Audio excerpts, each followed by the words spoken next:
আসসালামু আলাইকুম এভরিওয়ান, কেমন আছেন? আশা করি সকলেই ভালো আছেন। তো আপনাদের চলে আসলাম আরও একটি ভিডিও নিয়ে। তো আজকের ভিডিওতে আপনাদেরকে দেখাবো বাংলা লিঙ্ক সিমে 8 জিবি 30 দিন 100 টাকায়।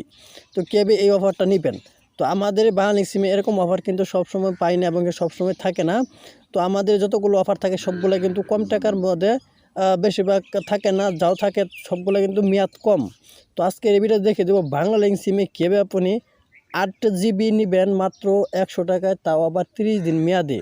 তো এই অফারটা আপনি কোন কোন সিমে পাবেন? তো আসলে বাঙালি সিমে শুধু এই অফারটা দিয়েছে। তো এই বাঙালি সিমে যারা বাঙালি সিম কম ইউজ করেন এবং কি মোবাইলে টাকা ভরেন না এবং কি অনেক যাবত ফালায় রাখছেন, সেই সিমগুলোতে কিন্তু এই অফারগুলো দিয়ে থাকে। আর যারা রেগুলারলি টাকা ভরেন, কথা বলেন, সেগুলো সিমে কিন্তু এরকম অফার দেয় না। তো আমারও এই সিমে দিয়েছে। তো আপনাদেরকে এখন দেখে দেবো কীভাবে আপনি 8 জিবি 100 টাকায় নেবেন মাত্র 30 দিন মেয়াদে। তো এটা নেওয়ার জন্য আপনার সাথে ডায়াল প্যাড অপশনে, তো ডায়াল প্যাড অপশনে আসার পরে এখানে আপনি ডায়াল করে দেবেন *888#। এই কোডটা আপনি ডায়াল করে দেবেন আপনার বাংলা লিঙ্ক সিমে *888#। তো আমি আমার বাংলা লিঙ্ক সিমে ডায়াল করে দিলাম। তো ডায়াল করার পর এখানে দেখতে পাচ্ছেন একটু কিন্তু আমাদের লোডিং হচ্ছে।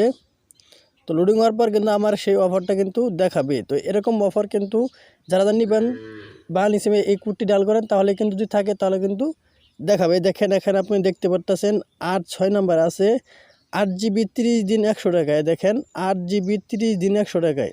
তাছাড়া এখানে আবার আছে 1 জিবি 7 দিন 18 টাকায়। দেখেন অনেক অসাধারণ অসাধারণ অফারগুলো কিন্তু এই বাংলা সিমে পাওয়া যায়। তো যারা অন্য সিম ব্যবহার করেন সেগুলো তো আছে কিন্তু কম, কিন্তু বাংলা সিম যারা ব্যবহার করেন সেগুলোতে কিন্তু অসাধারণ অসাধারণ এরকম অফারগুলো দিয়ে থাকে। তো এই ছিল মূলত আজকের ভিডিও। আপনারা বুঝতে পেরেছেন কীভাবে আপনি বাংলা সিমে 8 জিবি 30 টাকায় 100 দিন 30 দিন 100 টাকায় নিতে হয়।